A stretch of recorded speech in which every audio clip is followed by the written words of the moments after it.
Michelangelo Maurizio de Caravaggio was an Italian artist who combined a realistic observation of the human state, both physical and emotional, with a dramatic use of lighting.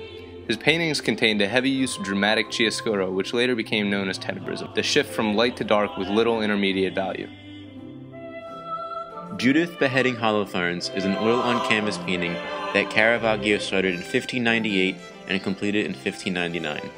The use of tenebrism, Caravaggio's own version of chiaroscuro, is used heavily.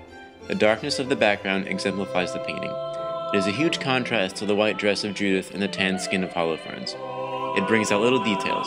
You can very clearly see the blade going through Holofernes' neck and the blood dripping from it. Without the use of chiaroscuro, these details would become muddled and less clear. This painting is obviously Baroque by the dramatization of the characters and the rich deep color that Caravaggio uses. Holofernes was very animated in his death.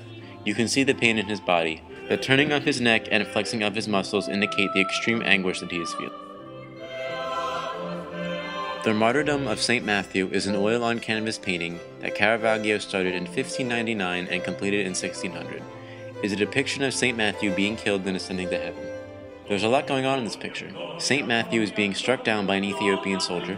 The people around this event are responding with fear, while the innocent angel is lowering a feather to St. Matthew. Caravaggio himself appears in the painting just behind the soldier. As with nearly all of Caravaggio's work, the use of chiaroscuro is very heavy, almost to the point where the only things that can be seen are the people in the painting. Caravaggio uses extensive space in this painting masterfully. When looking at the painting, one feels as if they are in the street with St. Matthew. You can almost reach out and grab the little angel's hand. This painting is very Baroque because of its dramatization and color. St. Matthew is sprawled upon the ground, accepting of his fate. Many people think that St. Matthew is holding up his hand to prevent his death, but he is actually reaching up to the angel, which is symbolism for him ascending to heaven. The color of this painting is heavily contrasted with chiaroscuro. The white of St. Matthew's robes contrasts with the darkness of the ground.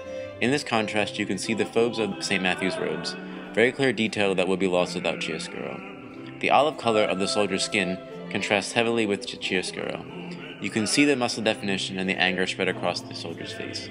The use of chiaroscuro and extensive space in this painting make it very realistic. Caravaggio's oil painting from 1607, The Seven Works of Mercy, is arguably his best masterpiece.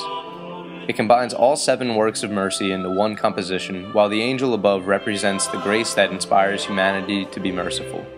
The 7 works being shown in this painting are to bury the dead, visit the imprisoned, feed the hungry, shelter the homeless, visit the sick, clothe the naked, and give drink to the thirsty.